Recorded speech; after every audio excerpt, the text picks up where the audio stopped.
Okay, hello everyone, and welcome to the session 6 of our series of Fireside Chats. My name is Andy Mock, and I am the founder and CEO of AppliedHE.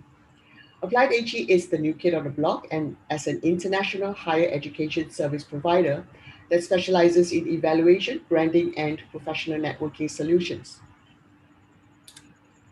Today's Fireside Chat, the civic responsibilities of universities. What roles do the social sciences and natural sciences play? Is led by Mrs. Winnie Ely, partner at Education Insight UK and a veteran higher education leader with leadership experience in Asia, Europe, Australia, and Africa. She will be guiding today's discussion with three outstanding speakers from different parts of the world, whom she will shortly introduce to all of you. Please allow me to also thank Hasanuddin University of Indonesia for being the main sponsor of this series of AppliedHE Fireside Chats. Hasanuddin University is a leading research-driven comprehensive university located in Makassar, South Sulawesi Province, Indonesia. Both Hasanuddin University and the island of Sulawesi are true undiscovered gems, and UNHAS, as they're also known, is keen to explore further collaboration with international partners. I would also like to thank Education Insights as our co-hosting partner and our amazing panelists who have agreed to join us for what promises to be a very exciting and insightful fireside chat. And now, without further ado, allow me to hand over to the very capable and always charming Mrs. Winnie Ely. Thank you, Mandy. Welcome to AppliedHE Fireside Chat. And for delegates who joined us in the last 5 months, welcome back. For delegates who join us for the first time, a very warm welcome. The AppliedHE Fireside Chat brings to you a global panel of knowledgeable and passionate speakers on topical issues that we care about, but limit about open and trusted platforms to have a good conversation. Today's topic is the civic responsibilities of universities. What roles do the social sciences and natural sciences play? The AppliedHE Fireside Chat is designed to be cozy, relaxed, engaging, and at the same time, serious, fun, provocative, thought-provoking, and blue sky. We're asking a lot from the speakers and you. Most important of all, we welcome a lively interaction between our speakers and participants. Some of you have posted your questions when you registered.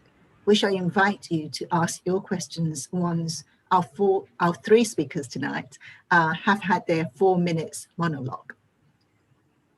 First of all, I'm going to introduce our first speaker, Professor Judith Lemmy, Managing Director of JR Education Consultants Limited in the United Kingdom.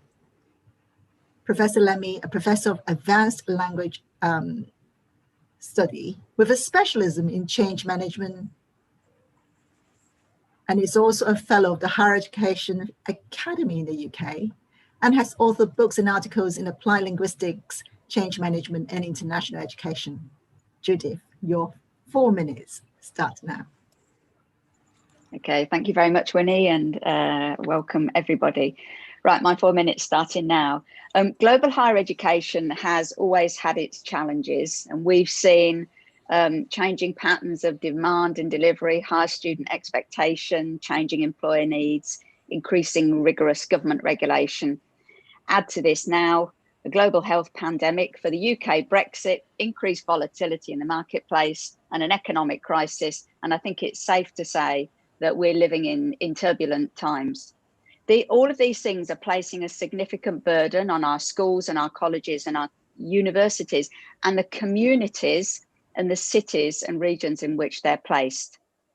The Civic University Commission report of 2019 called for a strategic commitment by universities to civic engagement and a call for a new approach to adult education.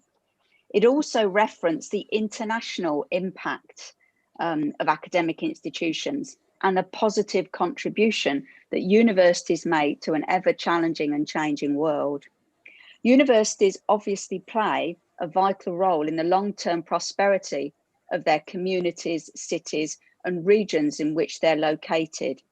They've got an important role to play in driving forward the knowledge economy, in providing countries with an opportunity to bridge the skills gap and confront and combat the world's greatest challenges. But educational institutions can't do this alone. They need to work collaboratively with businesses, with agencies, with communities, and with governments on a local, national, and international stage. Universities and colleges support their local communities in a number of ways. They boost employment in the region, often been one of the biggest employers themselves. They increase spending in their locality. They help train the very people that the community relies on, nurses, doctors, dentists. But support goes beyond that economic benefit. There is strong cultural impact, and this is where there's strong link in with the social sciences. You know, there are more than, for example, 100 university museums open to the public across the UK, attracting nearly 4 million public visitors each year. Universities and colleges provide facilities for the community. They offer advice and consultancy to local residences and businesses. They help shape local policy and strategy, and they act as important advocates for their own town, city, and region. The civic agenda and internationalisation of universities can appear in many ways to be at odds. How can a university be global in outlook and active on the international stage, whilst at the same time being anchored into the city and region in which it's placed? But these agendas, I believe, are not mutually exclusive. Think of the many benefits and opportunities that internationalisation of universities brings to a city. Academic institutions attract talent from across the globe. The 450,000 international students in the UK generate more than 15 billion in export earnings. Half of this is spent off campuses, in shops and cafes and countless other businesses. International students are vital for a country's soft power. Probably at no time has that been more important than it is now. And national and international collaborations can help us access external funding that again comes back into the city and the region. So working together across a city and a region, we can really place ourselves firmly on the international stage, enhance our reputation and our profile. We can attract inward investment and collaboratively tackle those challenges we share, whether we're in Birmingham, UK, as I am now, or in Milan, or in Italy. I quite like to be in Milan in Italy, but put that aside, or Johannesburg in South Africa. And I'm going to finish with a question. There are few international strategies that include civic engagement as one of its core objectives. And I ask myself, why not? Thank you very much. Thank you very much, David. It's a very good question, and I think we'll have quite a lot of responses later. Thank you very much. Professor Jamaluddin Jumper is our next speaker. Professor Jumper is the Dean of Postgraduate School and Chairman for Marine Resilience and Sustainable Development at Hasanuddin University in Indonesia. He was the former Dean of Faculty of Marine Science and Fisheries.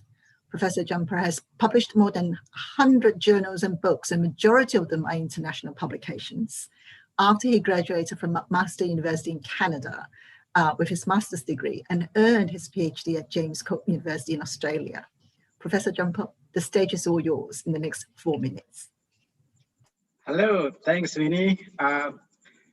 Thanks everyone for joining this informal, but of course this is an important discussion, especially on strategic issue for rethinking the civic roles and responsibility of university.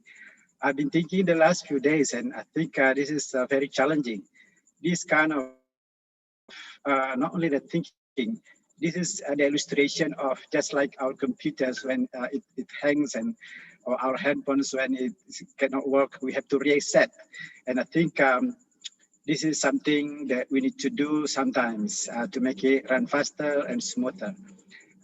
As Professor Lamy said, you know, this is this pandemic example could be a wake-up call. When the people around the globe, almost all countries, provinces, offices, workplaces, neighborhoods, even families, all of us concerned about this pandemic. We have lost too many friends and families. And then some critical question are, what roles have university been playing? Of course, a lot. Every one of us have plenty of answers, but many more following questions that we need to try to discuss maybe today or the next few days. Have those roles considered enough? Are these all the best we can do? What could have been done better if we were well prepared? Maybe the reason why I'm asking this question, because in the last few weeks, I don't need to mention the country, but a lot of some big countries actually do not want to listen to the science and university, especially in this pandemic issue. So just think about those but no need to answer them now. Back to the topic in rethinking the civic roles and responsibility of university. University or higher education in Indonesia, of course, including Hasanuddin University, adopt what we call the 3 pillars of higher education. In Bahasa, we call 3 Dharma perguruan tinggi: education, research, and community services. This actually reflect the core function of the university. If we can break those 3 pillars down, maybe that has been elaborated nicely by Professor Lamy. But allow me to explore some of the key roles that we will be discussing maybe tonight. The first roles of university, of course, as creators, generators of knowledge and technology through R&D. All university, I think most of them are doing this, and managing this knowledge or science to develop, repositories or based on this knowledge or science, then we can do other function.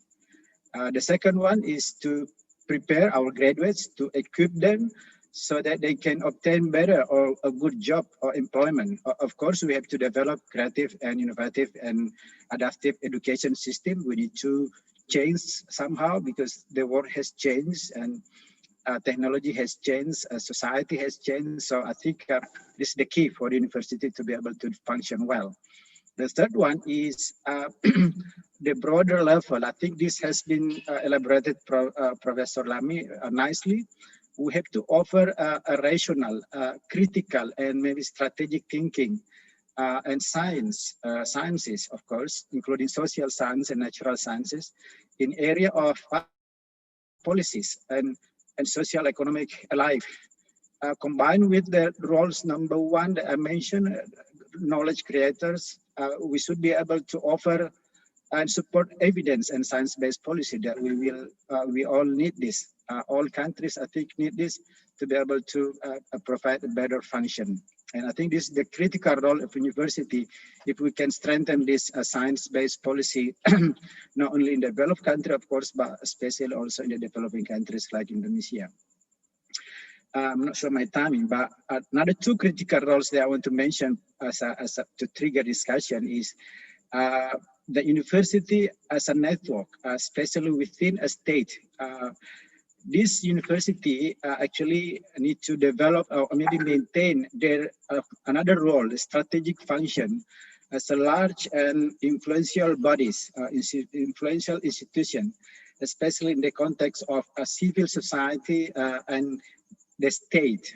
So many roles, I think this need to be done by university individually and collectively, including changing paradigms. The last but not least for this moment, I would like to also emphasize one more roles, I think, that need to be carried out by university and any scientists at the university to be able to create or produce more and more graduates that we are hoping that with the higher educated people dominating the society, we should be able to create a better society, a more cohesive and more tolerance. And we are hoping, in the long run, we will have a prosperous, peaceful, and happy nation. And I think this is all our dream. And that's the really what we call noble roles of the university if we can function that way. Thank you, Sivini. I hope that's enough. for now. Thank you very much, Professor Jumper. All of a sudden, it makes sense why we have universities. Thank you. Again, you have given us a lot to discuss later on, so we'll pick them up later on between the speakers and then with the participants. Last but not least, our last speaker is Professor Maurice van Rooyen, Rector of University of Europe of Applied Sciences in Germany, Chief Academic Officer of Global University Systems, as well as Rector of London School of Business and Finance and of GISMA in Germany. I don't know when Maurice have time to sleep. Professor Rooyen has also held senior positions in various universities in Europe, UK, and Australia. Maurice, the next 4 minutes is all yours. Thank you very much, Winnie, and thank you for allowing me to share your fireside. And it's nice, warm here. Very much appreciate that. Thank you. And on my list of duties, I'm pleased to say that I'm no longer a rector of GISMA, at least. I'm only the chairman now. I've just handed over a few weeks ago. But yes, I'm keeping myself busy, but nevertheless, it's always great to meet up again with some very good friends, and I'm pleased to be here. First of all, I regret to say that I totally agree with the two previous speakers. Every word they said, I agree with, and I know for the audience, it's nicer when we disagree with each other, but everything they said made a lot of sense for me. It's absolutely true. You know, Judy, you're right. Universities do a lot,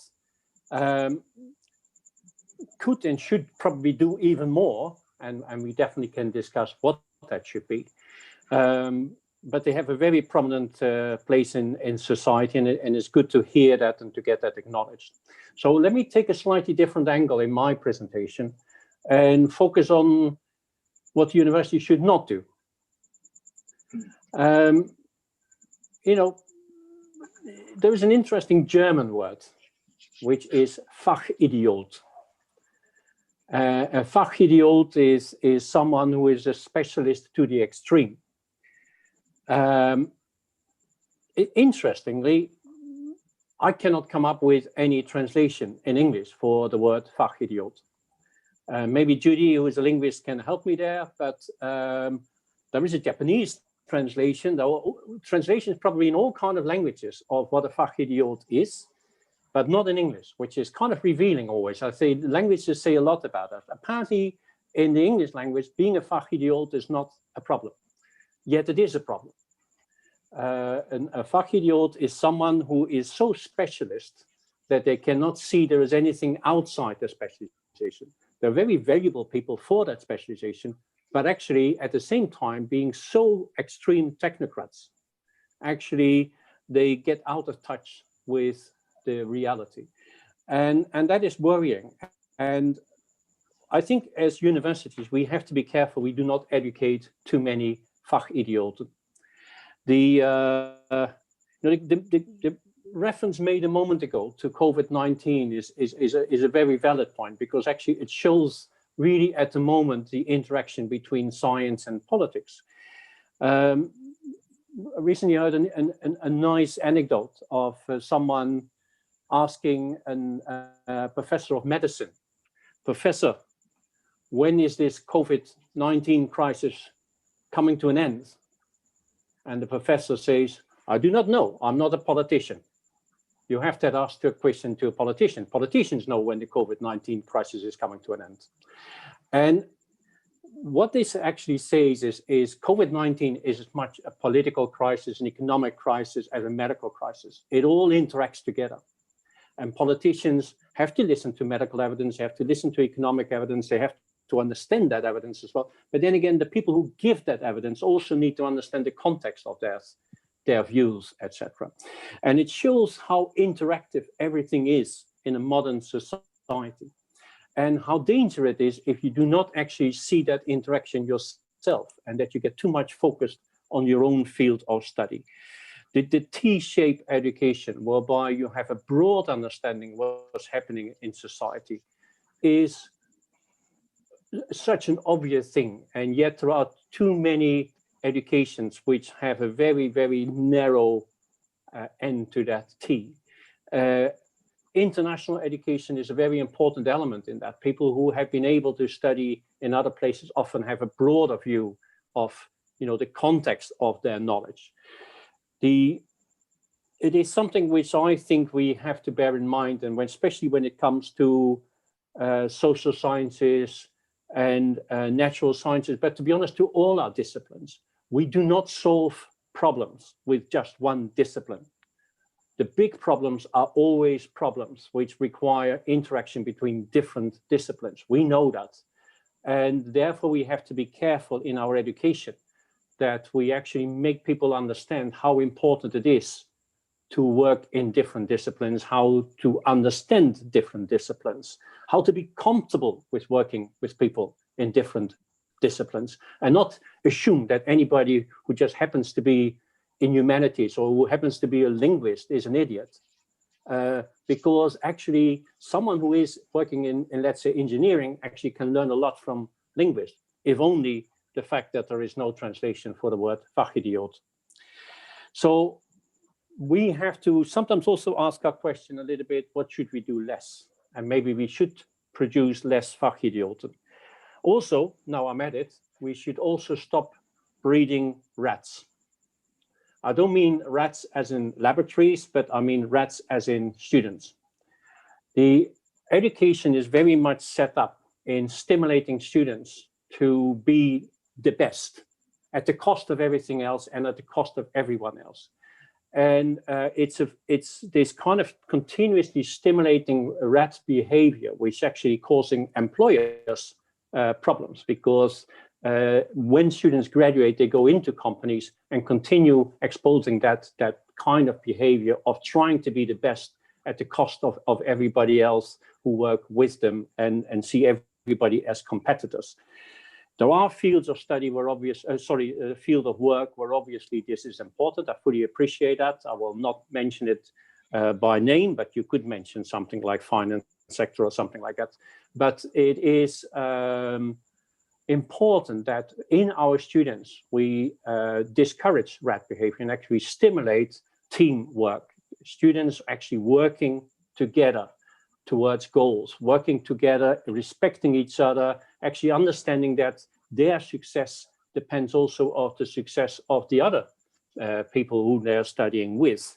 And if they can work together as teams solving problems, wouldn't it then be wonderful if those teams would also be interdisciplinary teams, crossing the borders of their disciplines and actually understand already when they are students what the real world is about. And the real world isn't about behaving like a rat, but the real world is being collaborative, problem-solving focused, and not just having skills and knowledge, but also having a little bit of wisdom and social skills and understanding how you actually should operate and behave in society.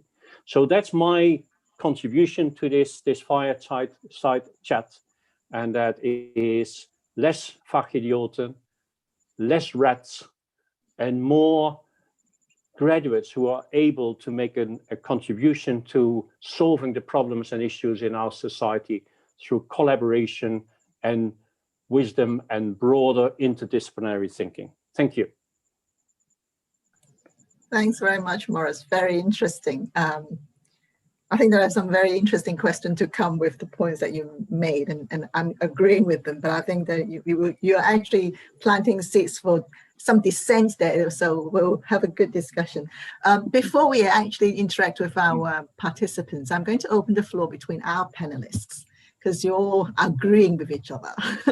But I'm wondering if you have any comments or observations that you would like to ask your fellow speakers, or you disagree with them and you want to ask them a question, or if you want to answer Judith's question earlier. So. Who first? You first. Okay. Professor. Boris, you trigger my kind of critical sense at the moment. That can you tell us how far we have created the things that you thought we should avoid? Creating our rat behavior. Have you any indication that many universities actually are still doing, and what is your advice to be able to really, you know, make this, avoid this further? Well, it's every university, of course, is different. Don't get me wrong, what I'm referring to is, for instance, when it comes to when I say breed less rats, is students enter a university and then kind of being told, for instance, in a selective university, hey guys, in some institutions where the selection at the gate is not that big, they say, okay, only 90%, only 50% or whatever will be allowed to go on to year 2. When you do that, you create rat behavior, obviously, because some will want to cross, since they know that if other people fall out of the race, they have a better chance to be successful. It's still quite common in a large number of the universities which have a open access, pretty broad gate, and then start selecting students. Instead of selecting students already at the gate, and then create an attitude, well, okay, we now are in the university, now we want to graduate together as well. That's one example. The other example is our grading system, whereby we basically make it clear who are excelling individually, but we do this in relative terms. So in other words, you do better as long as other people do less well. Grading more group work and getting people to understand that actually part of your success is your ability to work with other students, not always with the same, but with different groups. But actually, it's not just about you and whether you're bright enough and whether you can replicate the knowledge of your professor, etc. But actually, you're also able to demonstrate that you can work with other students, sometimes even students whom you might not like or feel are not doing enough and so on. That's part of the basic attitude I think we should give to our graduates in order to be successful in later life as well. So grading system in most universities are still very, very conventional. Not all of them. I mean, I'm not saying everywhere in the university world this is a problem. I mean, there are definitely universities which have moved away from that. But in many universities, it's still very much based on really very individual, competitive behavior, and that actually causes problems later on. I mean, I refer to corporations, employers who feel that is often they have to kind of almost unlearn that behavior in students, because in companies it's a disaster when people are not able to think in terms of teams and common interest and so on, and can only look at their own interest and their own incentives and so on. Okay. I hope that gave a little bit of answer to your question. Yes, of course. Thanks. Judith? Thanks, Maurice. Yeah, I mean, it's really difficult because I can't disagree with anything that anybody said. Although Maurice has given me some homework from this session, which I think is going to take me a little while to try and find a translation. I might need the Japanese translation, actually, that might help me. I've got a sort of a comment on one of the points that Maurice actually just said, and also a question for the colleagues. One is when you were mentioning access, and I think it links in with what you were saying towards the end, actually, with regard to employers. I think one of the things that certainly the current challenges has given us is a different way of looking at universities in terms of, instead of always looking at universities in terms of access, how do we get students in? How do we grade them? Who do we allow in? How do we tick the boxes there? Which often I think can be the case for some. It should be much more really about now output and outcome, and a much, I think, a much broader spectrum of what you are measuring, what is excellence, what actually might we be focusing on now.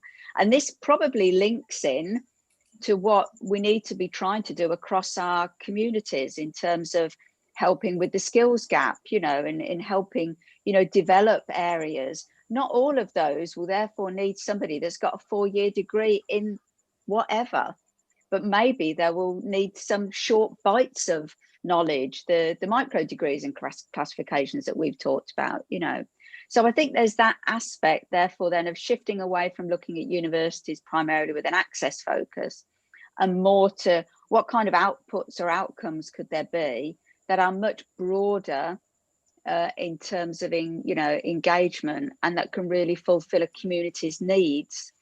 This leads me on probably to my question for both my colleagues, really, is how good are we as academic institutions? I mean, I run my own company now, but I've worked for the last 30 years, as colleagues will know, because I've known you for probably nearly that long, Winnie. You know, in educational institutions, you know, my last role was as Provost Chancellor, DVC before that. You know, how good are we at communicating with our communities, with our locality, with our regions?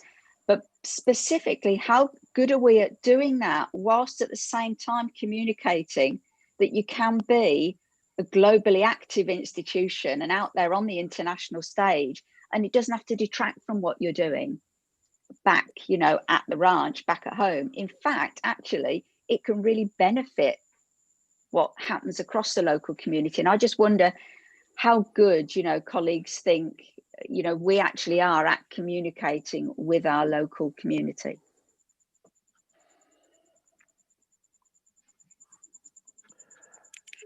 You want me to react to that, Judy? Yeah. I think that actually the two things you raised, which I want to react to it. One is, I'll try to be short. You raised the access versus output, and you know what?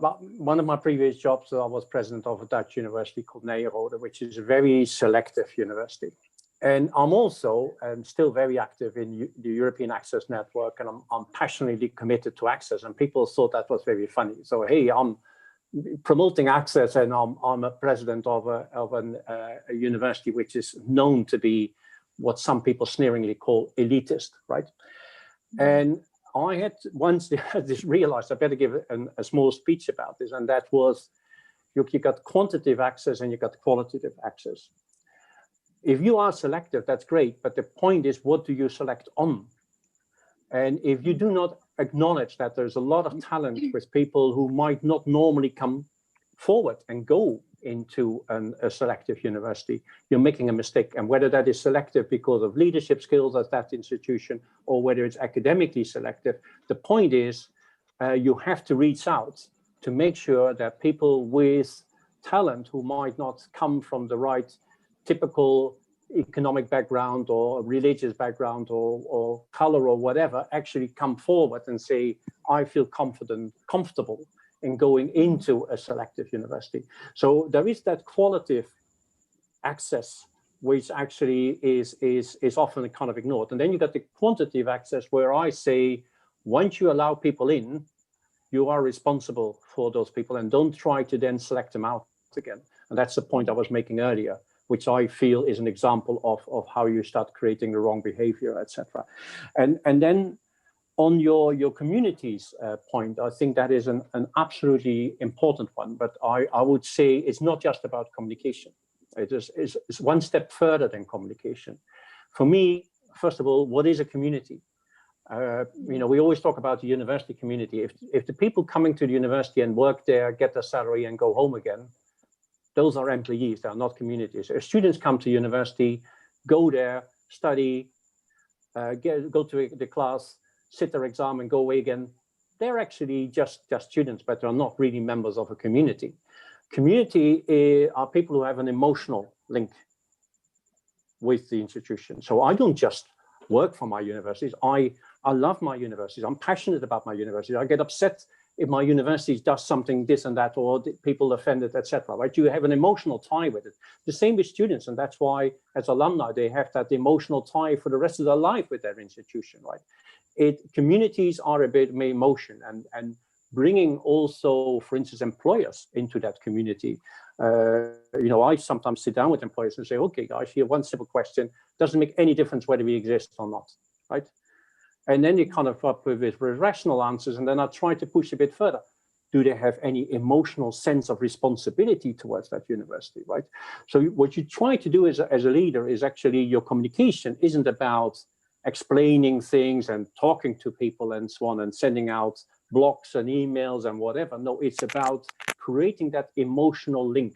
And I think to be honest, if I'm critical towards some of the work which is other university presidents are doing, is they forget this is not just about being compliant with regulations, making sure that you cut the ribbons and kiss the babies, etc., and make sure that the book's balanced. But it's actually very much about emotional leadership, really making people feel great about that institution, whether they work there, study there, live around it, buy the services, or are politicians even, right?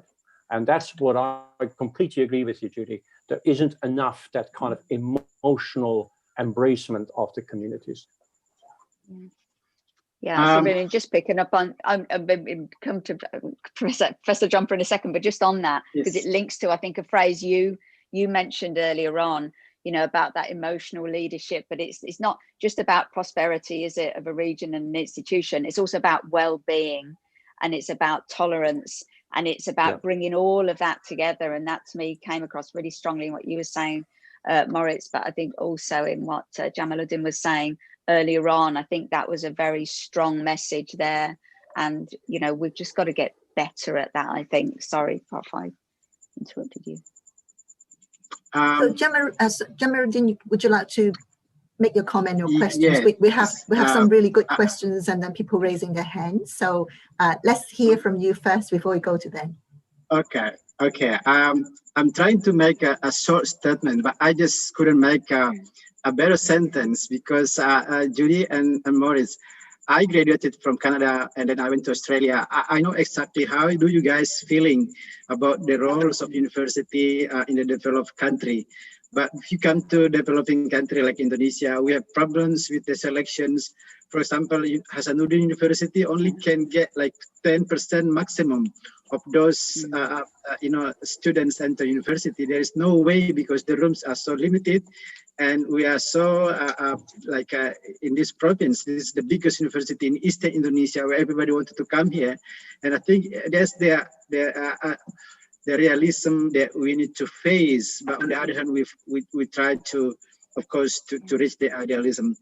And in terms of Judith mentioned about this communicating, I think when the society is mostly college or graduated, a lot of them, I think we should be able to have two-way communications to be able to really not only speaking to them but also listening from them. But in our case, we try to actually more proactive in reaching out to the society where basically they don't have any idea at all about what university is supposed to be doing. But it is our kind of awareness that we need to do something, and we need to discuss with them, what the best option they can really, we can work together. Sorry for this short statement, but I think I'm making notes. A lot of what you say to me, I'm learning also tonight. Thanks, Winnie. Very important point, Jamaluddin. Thank you very much. Yeah. We have some questions. As I said, I'm just picking the first one on a very important question relating to tonight's topic. So it's from Dr. Shah. If I pronounced your name wrong, I do apologize. This is Dr. Shahsama Khan from IBA Sukkur University in Pakistan. One said one would like to know what is the difference between civic duty and civic responsibility. Shall I have a crack at that one first? Yes, please. You're the linguist. Yeah. Oh, you keep saying that. When you stop telling him I'm a linguist, he keeps making me do. Actually, I think that's a really, really good question, because one of the things that the Civic University Commission report in 2019 raised is precisely that issue, in that some it's the difference really between what's your civic engagement and your responsibility, but how actually can you articulate that in terms of what you're achieving and what your impact is? And I think what your overarching, therefore, strategic engagement is across the whole piece with your local and regional community. And I think that's the difference in that, in many ways with responsibility or with engagement, you're looking at single areas of activity. So a university does this well, or it does that well, it does this little bit of activity there and that, and you can't challenge that. Some of those individual things are good, and that in a way is a responsibility. I've said I'm going to do this and I've done that, tick.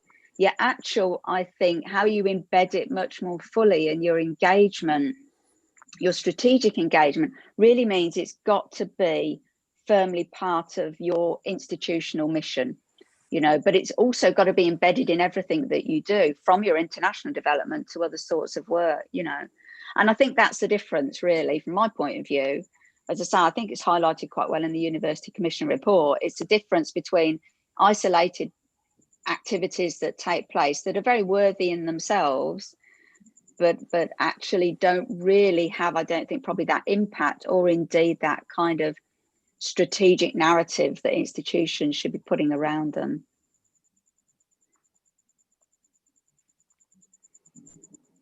Thank you. All nodding away, very happy with that. So I'm going to turn the microphone on for Evangeline, who has been putting one's hand up for quite a while now. So I'm going to unmute you now, Evangeline.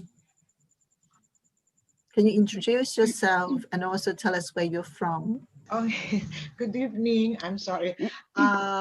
Yes, I'm Evangeline from the Philippines, from the University of Santo Tomas. I am an extendee, but I retired, but I have my extension as an assistant dean of the college. I'm sorry I came late, but I'm trying to pick up something from the discussion. Our university, of course, is building is a university that of course has this important direction, strategic direction in molding the character and the mind and the spirit of the students. So we build competence, of course we build compassion, and that compassion actually is more focused on what we call working with the communities. We have partner communities in the campus, and they are in different locations, distributed in different provinces. And the students would always have an activity. They would engage in making sure that they know how it is to live in a community and what are the needs of the community. So they're living up to the expectation of service learning in particular. So that's what I think, how we strategize our projects and activities. So we have what we call Simbahayan, which means actually a unit in the university takes care of all the different civic-oriented activities related to projects to our partner communities, and it's been going on for quite a long time already.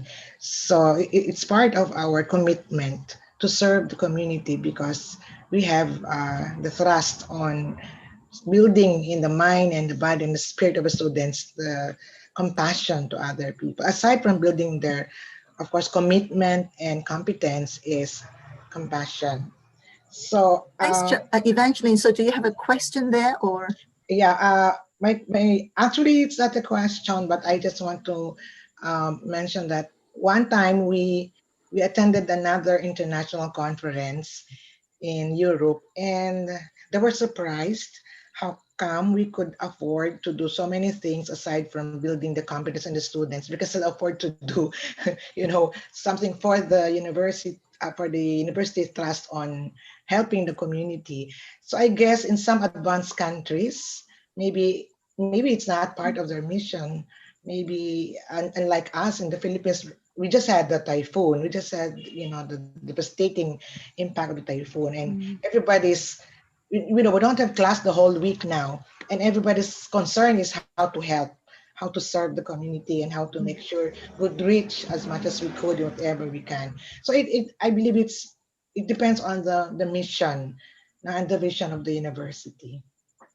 Fantastic. Thank you very much for sharing that. Thank you. If speakers have anything that you want to respond to, or just a quick one from me. I mean, I just think that Evangeline's probably really hit the nail on the head for probably what's been brought home to us certainly over the pandemic period.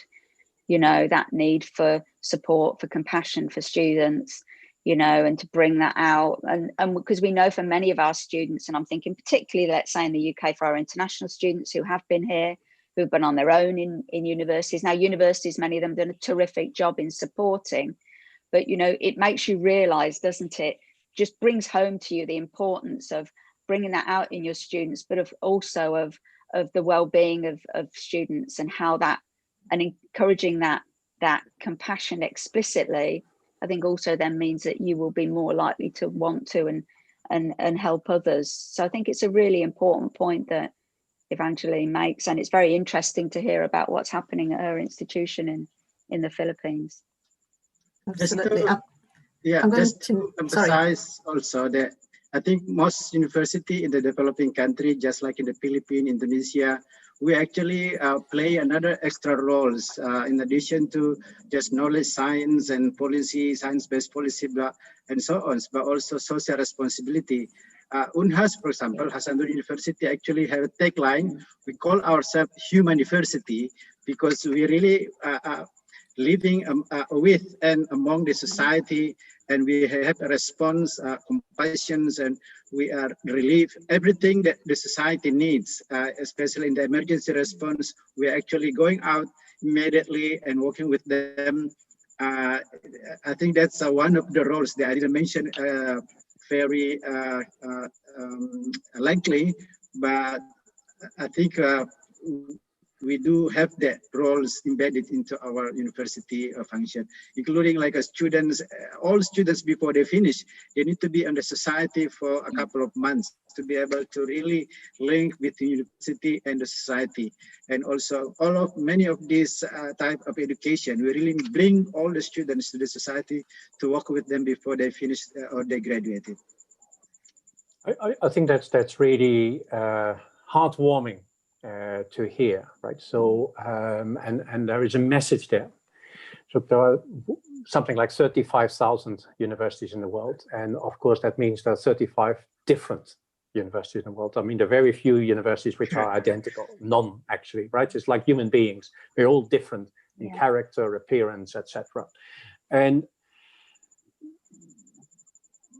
in order to kind of simplify this a little bit, I mean, you could put almost two very extreme versions, and when you will know what I'm talking about, given your interest in higher education studies, right? So you got on one hand the extreme of the very, very conventional universities, which are rooted in almost the old religious idea of a convent, detached from reality, doing blue sky research, reflecting on life, but reflecting in a very detached way, because otherwise you cannot do good reflection, publish about it, and then whether they publish about the reflections or whether they publish whatever comes out of the labs and so on, what you do with it is up to society. It has nothing to do with university because it's kind of totally separate from that. So very conventional, often research-led institutions, and then on the other side you got institutions which really see themselves at the heart of society. They are directly engaged with it. They are very much focused on, yes, I develop knowledge, but how do I apply that knowledge? Because if I do not apply that knowledge, I fail in my mission to have a real impact in society. I want to be engaged with the society.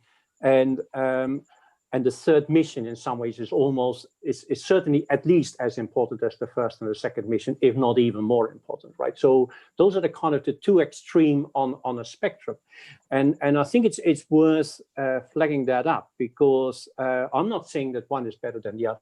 I think society needs a diversity in higher education. But I do sometimes get irritated about the fact that the very conventional universities are still taken often as a kind of the norm, as if we put the pack order of the 35,000 universities, we start off by the very traditional, detached, blue sky, research-focused institutions, and we do not fully appreciate, I think, enough the work which is done in the Philippines and Indonesia, but by institutions like that, which actually says that third mission, my role in society, the importance of applying my knowledge through service, through engagement, is actually maybe even more important than a blue sky genius piece of research, which is having said that, we need both in society, but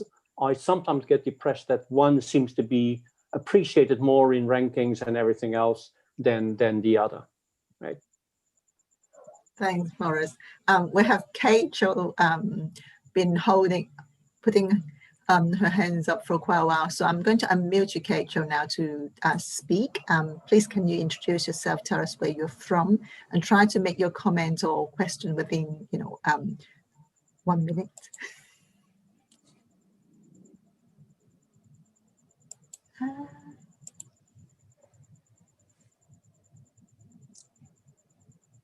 Did you unmute? It's not happening somehow. So I'm going to move on to Amir Shafi. Okay, can you hear me? Yes. Okay. My name is Amir Shafi. I'm from International Islamic University, Malaysia. When I was listening to all the panelists just now, okay, you are talking about having a society around the university.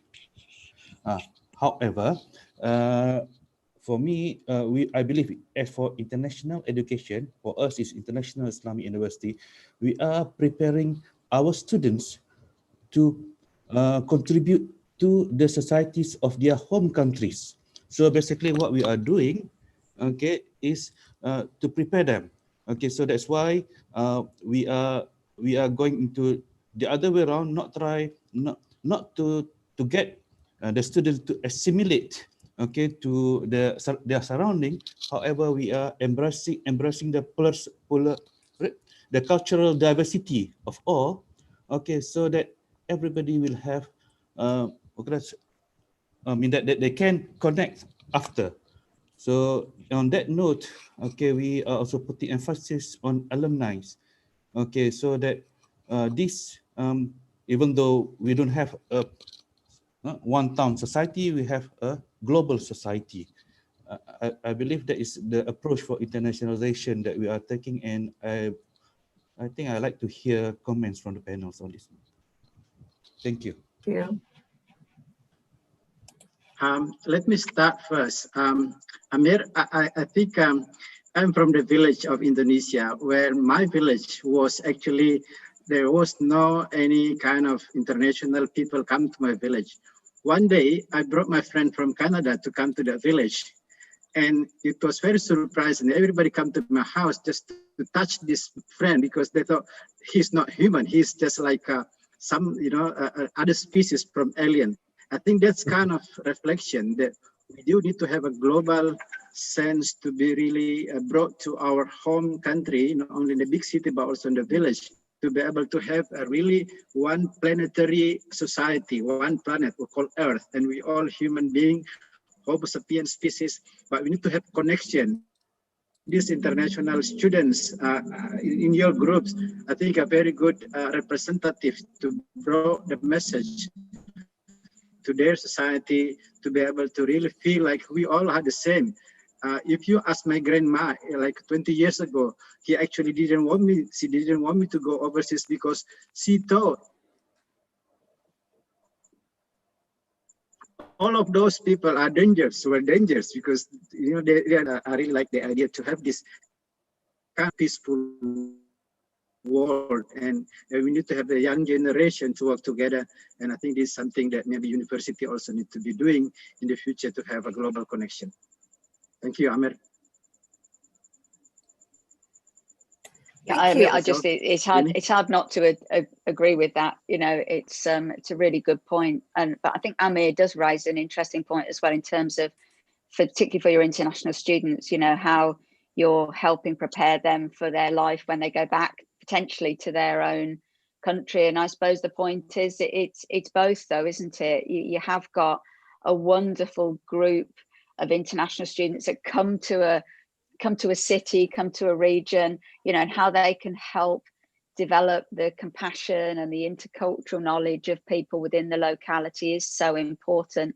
I had that personally myself when I first went overseas over 30 years ago to the Far East, and I think probably, I learned about as much about myself as I did about the place in which I was living, but hopefully then I took a bit of that back home too. And I think that many of our students do that too. So, you know, having that kind of focus as a strong civic responsibility, but also responsibility for our students, you know, to be able to have them impact and input into the local community is a really, you know, a useful benefit that we shouldn't ignore that, you know. Brilliant. We have such a good discussion that I'm going to wrap it up, and I will time for our speaker to make their final comment in 60 seconds tonight. So I've done really badly. So I hope all of you have enjoyed today's AppliedHE Fireside Chat.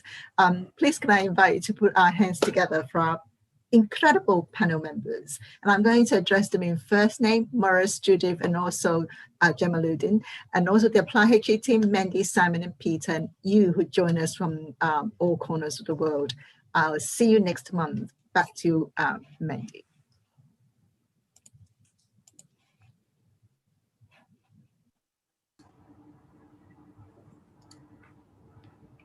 Thank you everyone for the very insightful comments and questions. I've learned a lot and I hope that the same is true for you.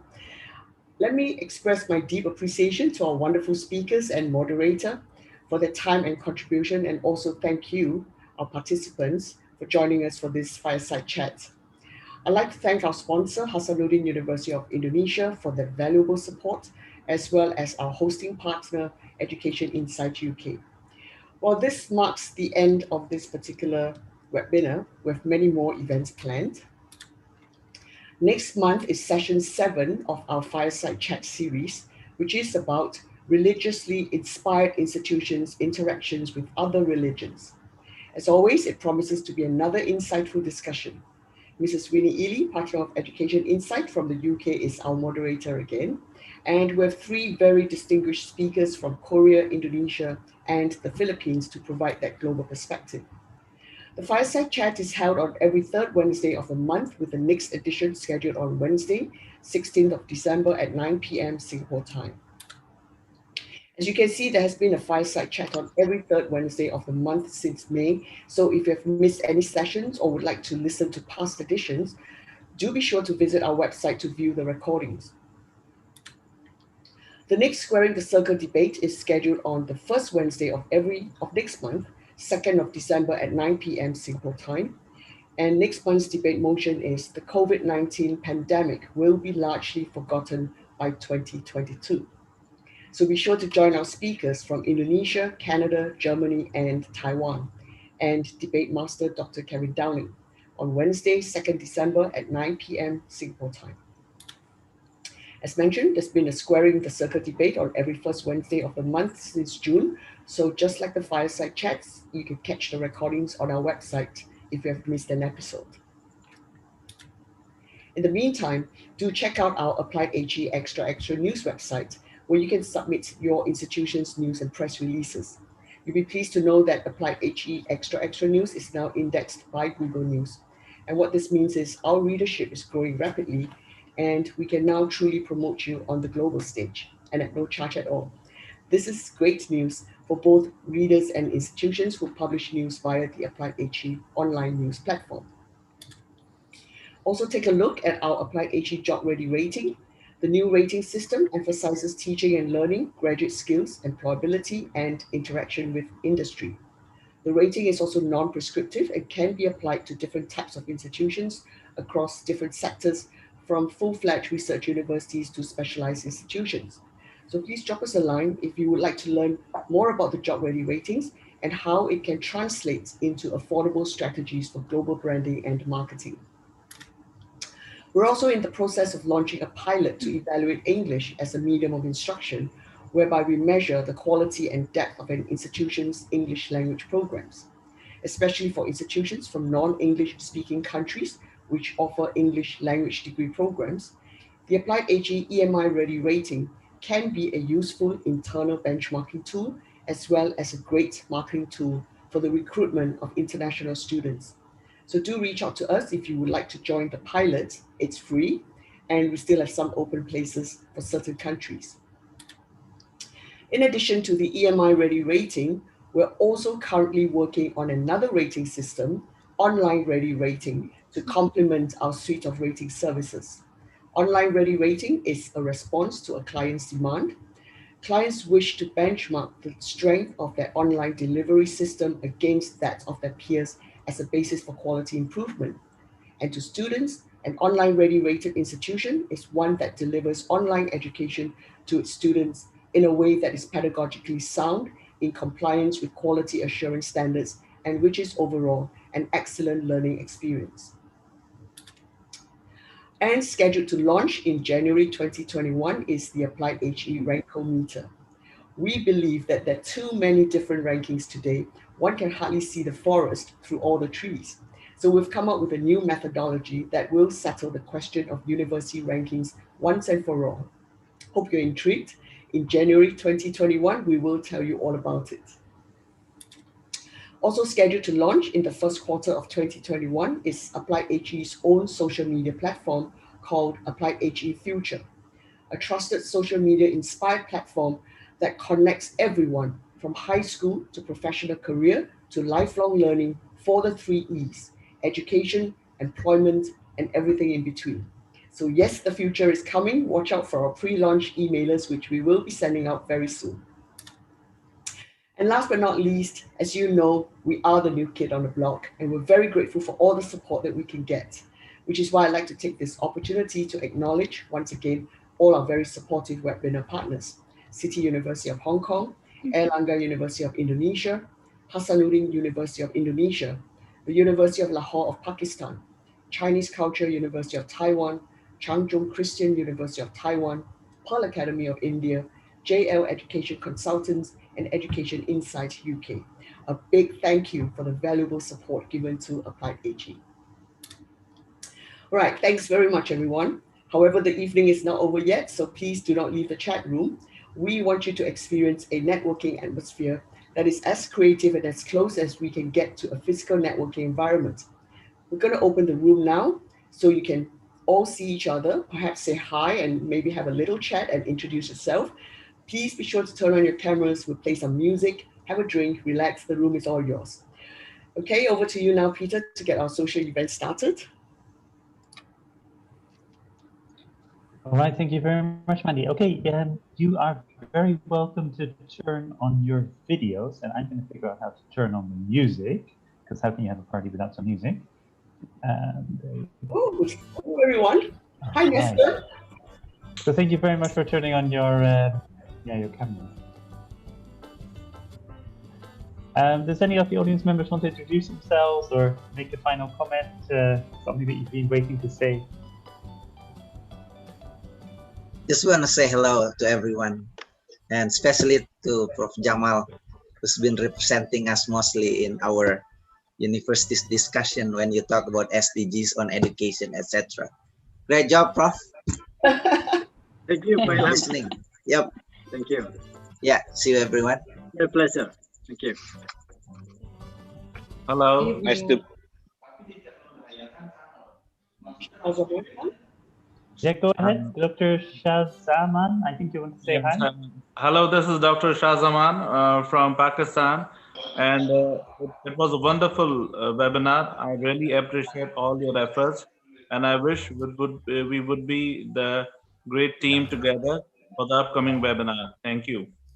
Thank you. Thank you. Thank you. Hi, good evening. Nice to meet you again, Mandy. Hi, buddy. You know, it's been like 3 times I attended this webinar, and it's always very interesting for me to learn about many things from anyone here. Thank you very much.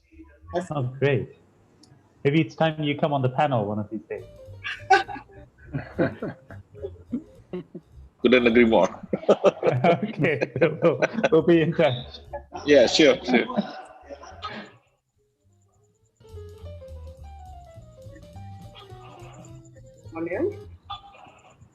All right. Well, it's a little bit late for everybody, and I think for many parts of the world where we are, it is. Then I guess thank you very much for joining us tonight, and please join us again soon. Also in the new year, you'll get our emailers. You know our website, so we'll definitely meet again. Okay, thank you very much. Excellent, excellent. Can someone turn the fire up a little bit? It's a bit chilly here. Yes, yeah. Bye. You're going to have your hat on next time, Moritz, so you'll be all right. You promised. Definitely. Moritz, are we allowed to go to London now, or is London still closed? Oh, London is very closed. No, I'm up to the 3rd of December, I think, or 2nd of December, but it might get extended. But it's a little bit better in Germany, but even then it's not fully back to normal yet. So everywhere in Europe at the moment, it's difficult. And not only Europe, I mean, all over the world, I appreciate that. But, you know, it's not getting better. It's not getting better. Yeah. I got a ticket already, but it was supposed to be on April this year. But then I had to postpone my ticket until I don't know when.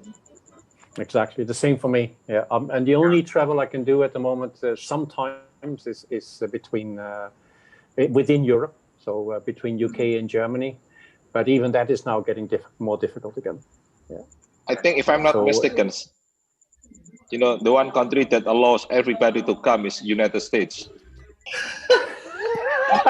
Sorry. Yeah, exactly. Actually, you know, I'm looking for a place to go during the winter times for the Christmas holiday and New Year's. And you know, the one and only country that accept Indonesian people to visit is only United States, as long as you got tourist visa. Yeah. That is. But nobody wants to go there. Weird, actually.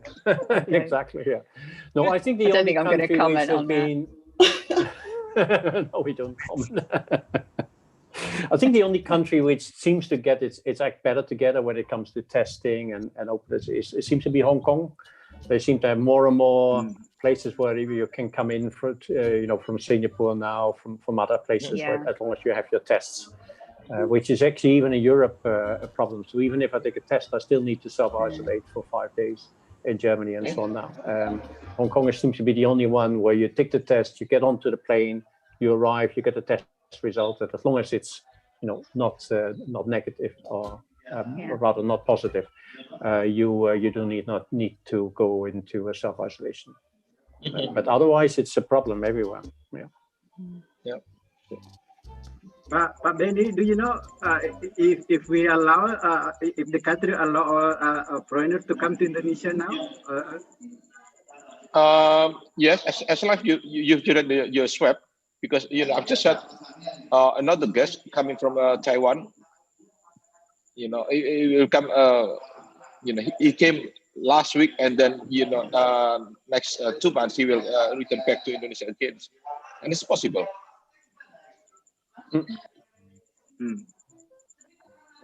Yeah. Okay. Anyway. Good evening, good morning, everyone. Good to see you, Benny. Yeah. Thank you for coming. All right. Thank you for wrapping it up. Okay, I think at that note, everybody stay safe, stay healthy, stay home and watch webinars, and we'll see you. Yeah. Thank you.